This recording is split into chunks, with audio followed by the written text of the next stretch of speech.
ആടുജീവിതത്തിന് എത്രയധികം അവാർഡുകൾ കിട്ടിയതിൽ സന്തോഷമുണ്ടെന്ന് നോവലിസ്റ്റ് ബെന്യാമിൻ. പ്രേക്ഷകർ സ്വീകരിച്ച ആടുജീവിതത്തെ ഇപ്പോൾ ജൂറിയും അംഗീകരിച്ചിരിക്കുന്നു.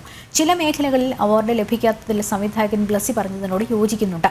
എന്നാൽ ജൂറിയുടെ അന്തിമ തീരുമാനത്തെ ചോദ്യം ചെയ്യാൻ പാടുള്ളതല്ല, അതിനെ അംഗീകരിക്കുന്നുവെന്നും ബെന്യാമിൻ മാധ്യമങ്ങളോട് പ്രതികരിച്ചു. വളരെ വളരെ സന്തോഷം.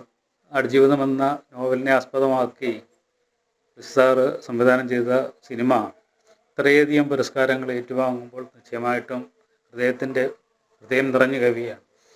കാരണം ബ്ലസ്സി എന്ന സംവിധായകൻ ആ സിനിമയ്ക്ക് പിന്നാലെ നടന്ന അലഞ്ഞ വർഷങ്ങൾ ഓരോന്നും ഞങ്ങളുടെ എല്ലാവരുടെയും ഹൃദയത്തിലുണ്ട്. നീണ്ട 16 വർഷക്കാലമാണ് അദ്ദേഹം ആ സിനിമയ്ക്ക് വേണ്ടി ഒഴിഞ്ഞു വെച്ചത്. അതിന് ജനങ്ങൾ തിയേറ്ററിൽ അംഗീകാരം നൽകി. തുടർന്ന് ഇപ്പോൾ ജൂറിയും അത്തരത്തിൽ അതിനെ അംഗീകരിച്ചിരിക്കുന്നുവെന്ന് കേട്ട സിനിമയിലെ മുഴുവൻ അഭിനേതാക്കളുടെ ക്രൂകളുടെ ഒക്കെ ആഹ്ലാദത്തിനൊപ്പം ഞാനും പങ്കുചേരുകയാണ്.